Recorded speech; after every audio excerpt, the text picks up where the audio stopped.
How to download and install Genshin Impact on PC.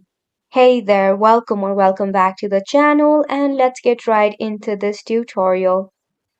To download and install Genshin Impact on your PC, you can head over and check it out your browser.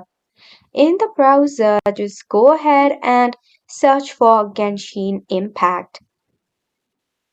You can search for genshin.hoyoverse.com or just hoyoverse.com. Here you will see the download tab option, which you can directly click on. This will redirect you to a new page. Now, before downloading, you can enter your email address, verification code, and whatnot to log in. If you already have a login, just click on Return to Login to log in into your Genshin Impact to download. So let me go ahead and show you how it's gonna look like. So right here you will see PC download, Hoyo Play. You need to click on the given button. After that, you'll be redirected to the new page.